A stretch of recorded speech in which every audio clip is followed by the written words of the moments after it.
Now tell me, is my screen is visible?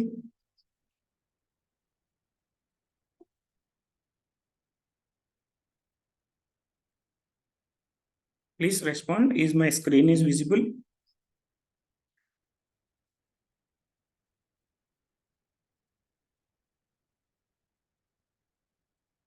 Is my screen is visible?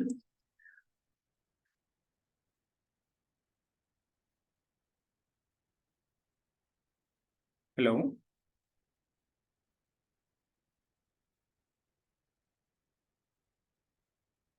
Hello? Is my voice is audible? Yes, sir. Audible, sir. A screen is visible? Yes, sir. Thank you. Thank you. Okay.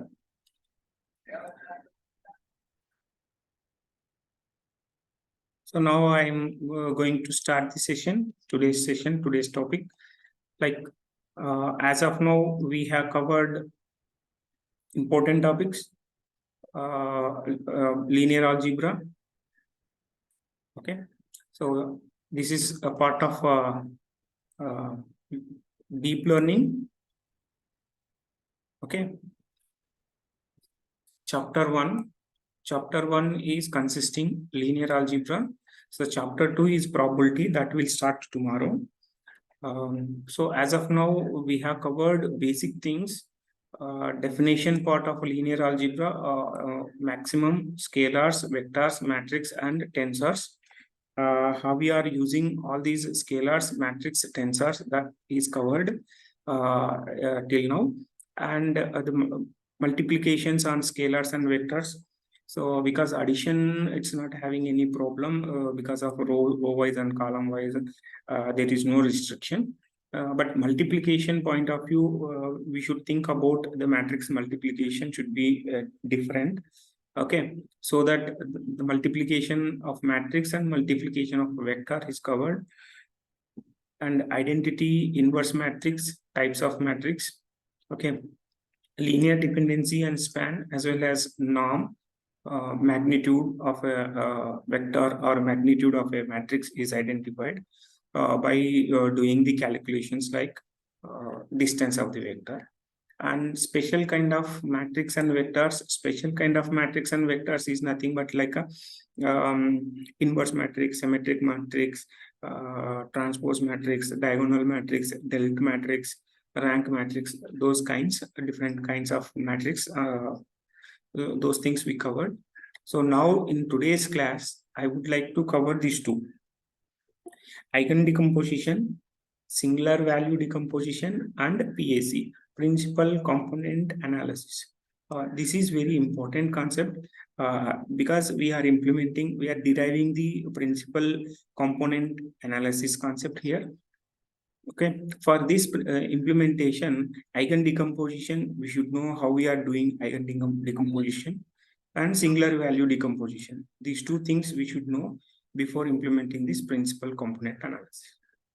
So this is mathematical derivation. Okay, you should concentrate this one, otherwise you will not able to understand this PAC. Now comes into the definition of eigendecomposition. What is this eigendecomposition? As I mentioned in the last class, basic definition, basic idea about this eigendecomposition. So here, this is one of the mathematical object that is breaking down our theorem into the several parts, finding some properties that should be satisfied in all the cases, that should be represented in decomposition format. Okay, for understanding purpose, we'll consider an example like integers can be decomposed. How integers can be decomposed? We'll take a number like 12. So how we are decomposing this number 12? Okay, so here decomposition is nothing but representing 12 in different formats. That final motto is, we are representing our data in different dimensions or in different formats, or by compressing, we are representing our data. Okay, so for example, 12, how we are representing 12? sometimes we are representing 12 like base 10 value. Okay, obviously 12 is represented in terms of base 10 value. Another way of representing 12 is we may use binary representation. That means using zeros and ones. Binary representation.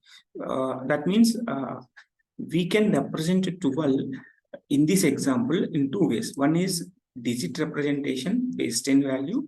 Another one is using binaries. Okay, binary value. But whatever we are doing, we have only one possible solution. That is, we need to represent that by following some properties. We have a property like how this 12 is going to be decomposed. Say, based on the factors, I'm going to consider factors. So what are the factors of 12? 12 factors are like 2, it multiplies, okay, 2 and it multiplies with 3. 2 into 2 into 3, it generates 12. To calculate, to find this 12, obviously we need these properties. So I'm going to say these properties are required. Order is maybe different. 3, 2, 2, order is different.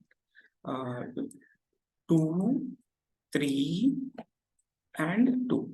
Whatever the order, but the property is we need to multiply 2, 2, or 3. And you can say like 6 and 2. This is also possible, right? What is the 6 and 2? Multiplication of these 2 and multiply with this one. Okay, that is 6 and 2 or 2 and 6 something. Whatever it is, finally it is decomposed like a factors 2 into 3. We can do the multiplication. Other than this, it is not possible to do forming this 12, like 5 something. Okay. And also we can consider whatever the term is multiplies with 12, like some 10 into 12. Whatever the number is multiplies with 12, okay, 12 into 10, 120. It forms 120. So that should be divided with 3. Okay, that should be divided with 3. This is also one of the property. So 3 divided by 160. So like we are forming a properties, that properties are universally valid. Okay, so universally valid, and we can apply this property as a unique property. So how we are making this for the number? The same way we have a concept called decomposition of a matrix. Because it is a scalar, right? As per the definition, it is a scalar. Scalar values having a decomposition properties. Similarly, matrix is also having decomposition property. What is the decomposition property applied for the? Sorry. So one of the most commonly used decomposition technique is Eigendecomposition technique. This is applied in mathematics, matrix. So matrix decomposition is done using Eigendecomposition. So that's why we are calling matrix decomposition also called Eigendecomposition. In Eigendecomposition, the matrix which is having two important things. One is eigenvectors. So matrix decomposition is having two things. One is eigenvector and this is vector V, and eigenvalue. Okay, eigenvector and eigenvalue. These two things are having in matrix decomposition. In this case, the vector is a non-zero vector. So whenever we are considering a matrix decomposition, we'll consider eigenvector. This vector is must be a non-zero vector. Then only it multiplies with matrix A so that it forms vector. Okay, so how they defined a simple equation. A matrix A is multiplied with vector V, which is possible when this vector is non-zero vector. Non-zero vector means vector should have a positive or negative element, but it's not a zero. Okay, singular, row wise vector or column wise vector. So when we multiply this matrix with this vector, it forms eigenvalue. Okay, eigenvalue vector. So lambda b. So this is a vector and this is a value of the matrix, that is eigenvalue. This is a vector multiplied with matrix. This is matrix vector. So in the matrix decomposition, we have two important terms. One is matrix vector, another one is matrix value. That is, instead of calling matrix, you can call eigenvector and eigenvalue. Okay. This is a basic formula. You can remember, this is a basic formula. So decomposition of a matrix is done like eigenvectors and eigenvalues. A into vector V equal to lambda into B. Where you just remember, I'm repeating again, lambda is a value, eigenvalue. V is a vector, eigenvector. These values are in terms of matrix representation. Okay.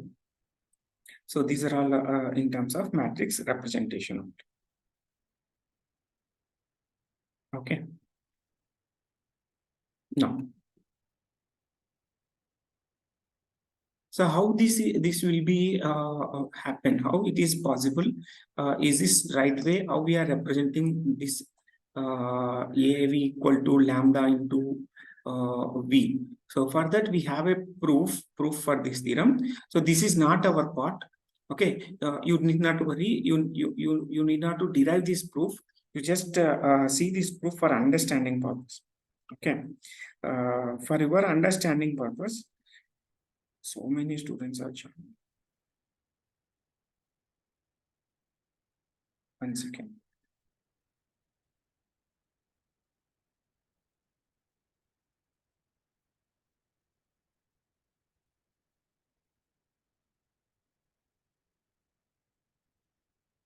Joining and leaving. Okay.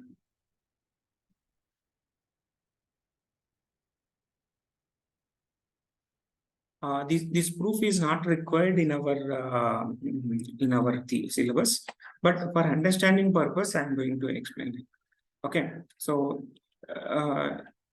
ax equal to lambda x we can consider. So this x is nothing but a vector, eigenvector, and this is also vector. Okay, normal vector. This multiplied with matrix, so we can say it is eigenvector, and this is eigenvalue. So both sides we multiply with the x transpose. Okay, then it forms like x transpose into a into x equal to x transpose into lambda into x. Okay, so where x transpose into x, it forms again x. Okay, there is no change.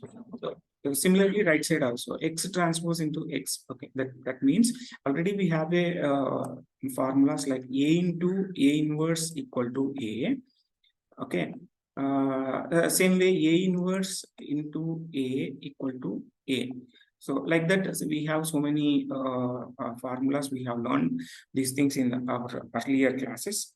Okay, so that it is possible to represent like this. So based on that, we would like to know lambda equal to lambda bar. We can compare because it is a real value. Final conclusion is lambda is a real value. This should be represented as a real number. This proof is not required, but you just remember while doing the matrix decomposition, we are using this formula. That's okay. Suppose we have a matrix and we have a vector, eigenvector, and corresponding eigenvalues like lambda 1, lambda 2, and so on. This eigenvector is having vector values vector 1, vector 2, vector 3, and so on. This will be represented like this. And where the eigenvalue, okay, in our programming, eigenvalue is represented with diagonal of the matrix, diagonal of the matrix. Okay, What is this diagonal of the matrix? Diagonal of matrix lambda is nothing but it retrieves diagonal values. Okay, so main diagonal value only. It does not retrieve other values, main diagonal values, so that these eigen values should be identity matrix 1 0 0 1. We always consider eigenvalue as diagonal matrix like 1 0 0 1, diagonal 2. Okay, this is the fixed one. How we are generating this one means like this. Okay, then moving on to the concept like how we are representing and how we are using this eigen values with the decomposition. So this decomposition is used basically this is the thing we are representing. That means while constructing the matrix, okay, while constructing the matrix, it specifies eigenvalues and eigenvectors. Already in the previous slide, we have observed that the vector is multiplied with matrix and having eigenvalue with vector. So we have a eigenvalues and we have a eigenvectors. So these two allows us to stretch space in desired direction. So we can stretch the our values based on our requirement in particular direction, which is possible like this. So after applying the matrix multiplication, so eigendecomposition is performed, and this will be like a different angle and a different direction. It is stretched, a little stretch like ellipse like this. Okay, so stretching has been performed. This is one of the example why we are using these means. So we want to decompose our matrix. Okay, this is a basic idea of eigen matrix. Eigen matrix is decomposition matrix, which is having eigenvalue and eigenvector. That is only you should remember it is having eigenvalue and eigenvector. So how we are getting these values means we are getting values like this. Okay.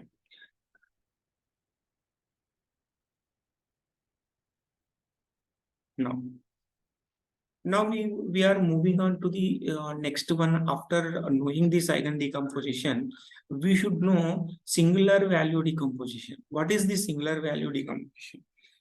Singular value decomposition is one of the way which we are factorizing the matrix. Okay, so as you know that a singular value, that is a scalar, is decomposed with factors. Okay, we are doing factorization of a scalar value. Similarly, eigendecomposition is done on a matrix, that indicating the matrix is having factors. Okay, so singular value decomposition is another way of doing factorization of a matrix. Okay, another way of doing factorization of a matrix.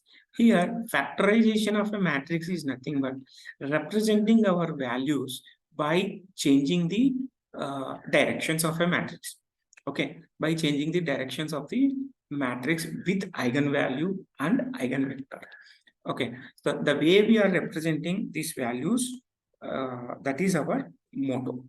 Okay, in singular value decomposition, we are representing our matrix A like U, D, and V transpose.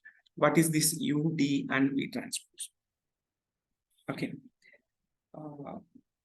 so you should know we are representing this value.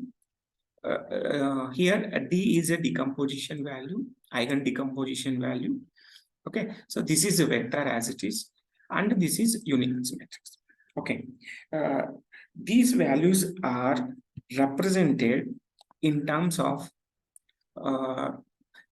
in terms of matrix dimensions. Why I am considering matrix dimensions? As I told you, decomposition, that means factorization of a matrix, should be done by changing the directions. Okay.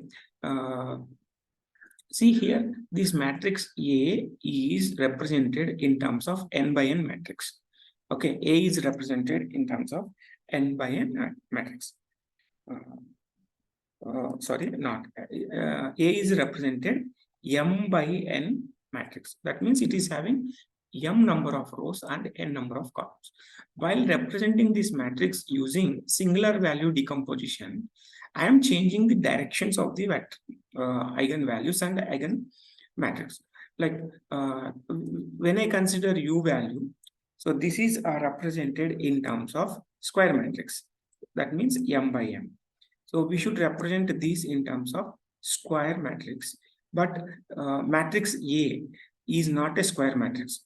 Number of rows and number of columns are different. But when we consider this U, this matrix, it should be like a m by m, that is square matrix. Okay, you need to consider square matrix.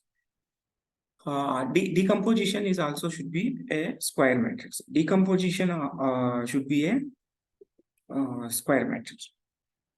Okay, and vector value, vector is inverse of a vector is also we can consider like a m number, m and n different dimensions. So we can represent our data values, array matrix elements in different formats for doing the factorization. So we are changing those orders. Finally, we'll get the same output like inverse. Okay, that is the basic motto behind this decomposition. Okay, main example for decomposition is like compressing the data. So while compressing the data, we are applying decomposition mechanisms.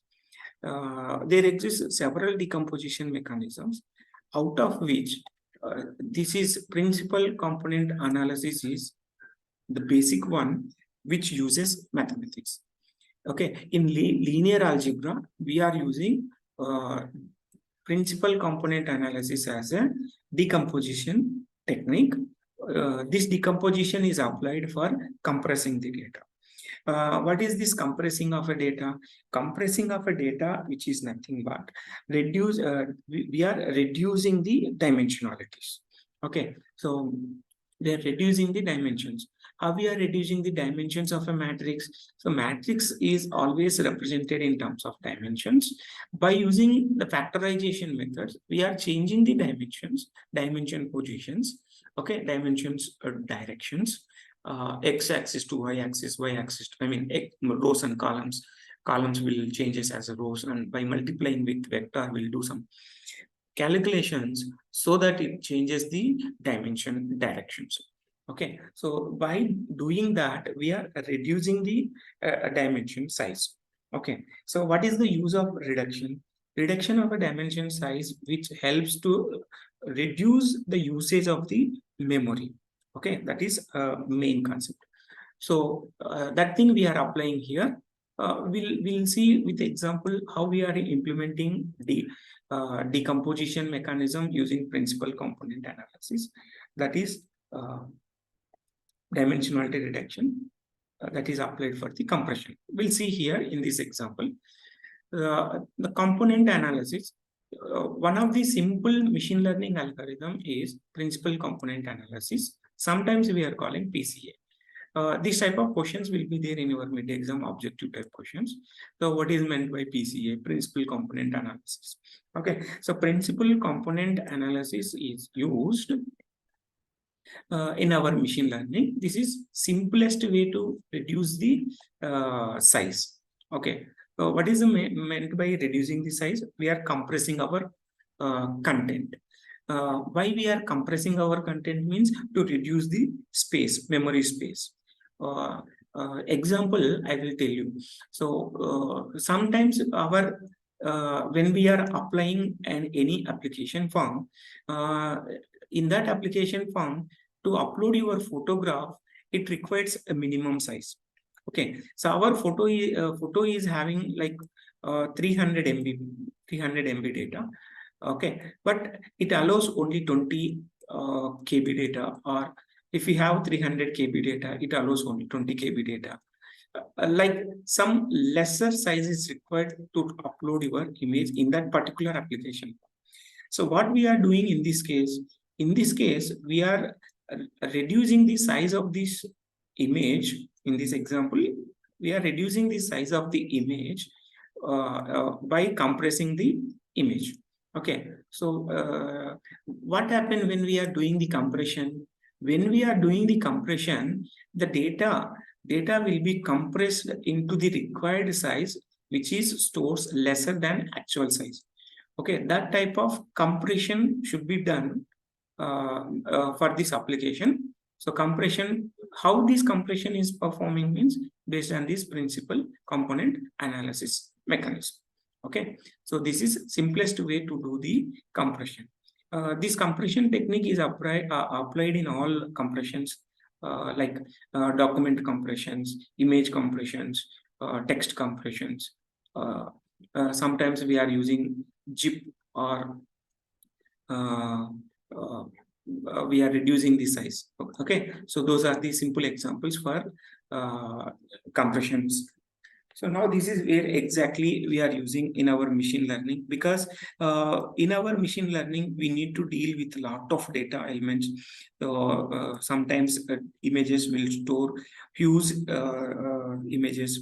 So those images are not in fixed size. So because you just consider your mobiles, different mobiles having different pixel size, clarity and all. So based on the pixels, clarity, the size will be increased. You know that very well. Okay, like we are making several photos with the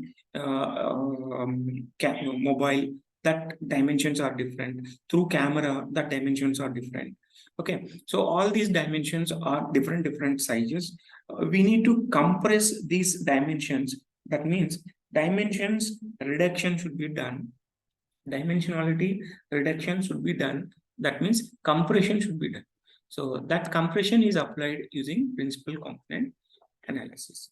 So see the second point. What happens when we are using principal component analysis? That means decomposition of a data, compression of a data. So by applying this, sometimes we are getting loosey composition. That is lossy composition. We can say loose or loss. Okay, lossy composition. What is this lossy composition? When we are compressing any image, you know that image clarity will be changed. Okay, so sometimes we are noticed that actual image having a full clear, crystal clear in terms of visibility. After compressing that image, the visibility will be different. Okay, so that is visible a smaller size only in a clear image. If we are enlarging that, the image pixels will be distracted and it is not appears a good manner. Okay, so sometimes we are losing the precision by using the what we call dimensionality reduction or compression technique. Sometimes the memory will be saved, memory is reduced as per the requirement, but clarity point of view, it may be having some deviation. It lost some clarity. Okay, for that we need to do to get that clarity. Okay, without missing anything. After compression, the image should be having same equal clarity.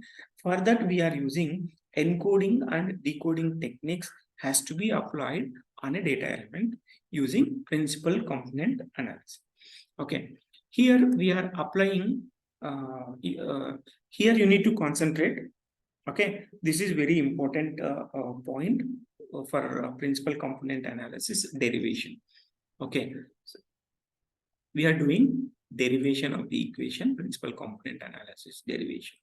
Okay, see, encoding and decoding, it should be done because without having any precision loss, we need to generate. Okay, so for example, I have a function f of x equal to some component. Okay, some C. So this function we are calling as a encoding function. So what is this encoding function? So we are applying some mathematical equation to generate the encoding of the data. Okay, so this is encoding technique, and after then we are applying PCA, principal component analysis. Okay, sorry, PCA, PAC, principal analysis component, PAC. Okay, so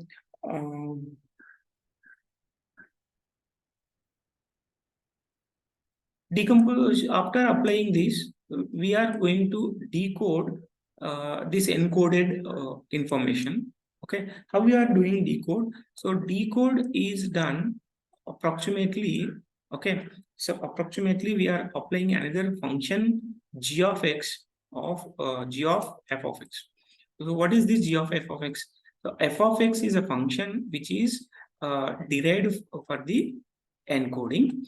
Okay, while decoding, so we are using another function. This is applied the result of this encoding. Okay, so that we are getting the actual data. So where x is our data element, okay, where x is our data element, so which is passed as an input. Okay, so x is a data input we are giving as an input for this function. So with that we are generating some code, encode. We are calling it is an encode. So that code is applied for the decoding function g for getting actual output x as it is. Here x is output. So in this x is f of x is the input. Here g, this x is output. Finally, whatever we are given as an input, after compression we are getting same output. For that we are applying some functions. Remember this. For that we are applying some functions.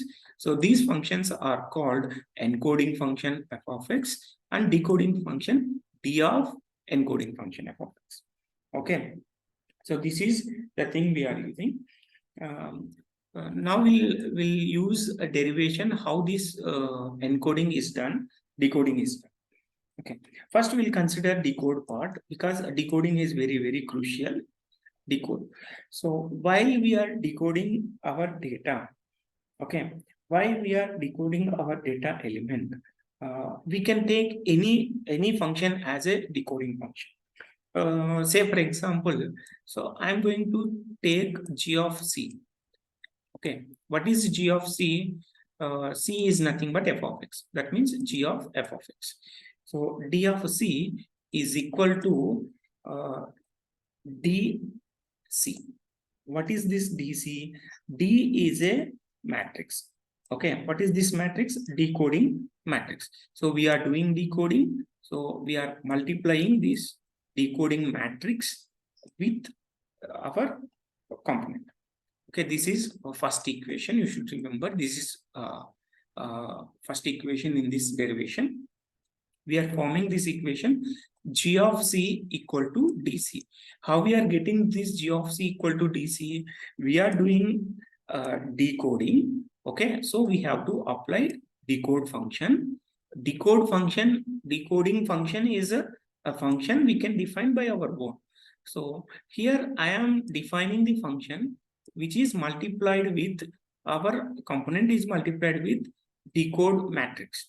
So by multiplying with the scalar with the matrix or matrix with the matrix, vector with the matrix, we are getting some different value. Okay, so these values I can consider as a decoding value. Okay, so this is I'm considered as decode function g of c. What is c here? C is nothing but f of x. That is f of x. So what generates this? This generates the output x. Okay, so this is the first equation you should remember. How this matrix D, decoding matrix is generated? Decoding matrix is nothing but we can consider here orthogonal matrix. Okay, so we can consider orthogonal matrix. Okay, you know that how we define symmetric matrix, diagonal matrix, delta matrix, orthogonal matrix. rank matrix.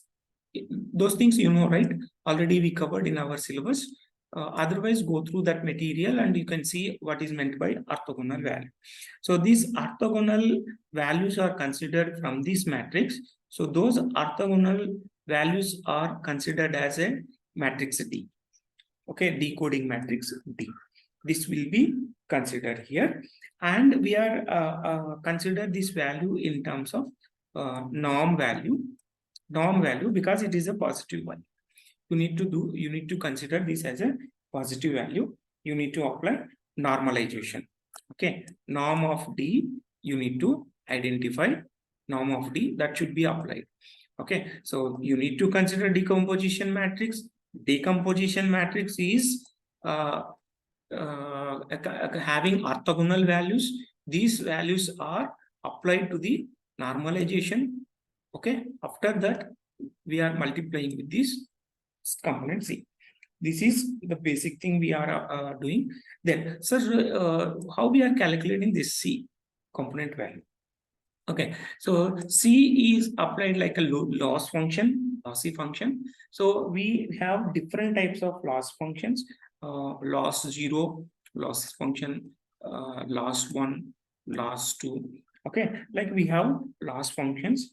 One of the here we are applying loss 2 L square function. Okay, so see what is this what is this loss function? All these things you just which is nothing but it is a argument value. Okay, argument value of the normalization. Augment value of normalization. Say for example, x minus beta naught. We can consider linear algebra straight line beta naught plus beta 1 x1, beta 1 x1 and power 1. So when we call this is power 1, beta 1 x1 power 1, x power 1 and power 1. Okay, this is level 1 function. The same norm is applied for level 2. So then we can get like a square, norm square. Okay, so level 3 means norm 3. Norm 3. Like we have a fixed equation which is derived from the linear algebra. The same thing we are applying here in our principal component. We are using decomposition of our principal component analysis. Okay, this is a basic idea behind this decomposition. We'll derive this mathematical equation. This is very difficult to understand. We'll derive this mathematical equation in the tomorrow's class. So already it is 10:29. It takes 15 to 20 minutes to derive this decoding algorithm, and also we have to use encoding algorithm. So encoding and decoding derivation, it takes more than 20 minutes. So I will derive this equation in tomorrow's class. Okay, so with this I am stopping today's session with revision, with review. What we did today, we learn only one thing: eigendecomposition, importance of eigendecomposition. Okay, so sometimes we are using singular value decomposition. These two decompositions are factorizing methods. Okay, so these factorization methods are applied on matrix, only on matrix. So why we are applying these decomposition mechanisms means to reduce the size, memory size reduction purpose. We are using reduction of the size. Okay, that means dimensionality reduction. So why we are doing these things means for reducing the dimensionality. One of the basic mathematical equation is principal component analysis. This is the major algorithm used in compression techniques. In all compression algorithms, this is the base algorithm. So this derivation we'll see tomorrow. We have covered only these things today. Anyone having any doubts, raise your doubts. Otherwise, you can leave from the class. Thank you.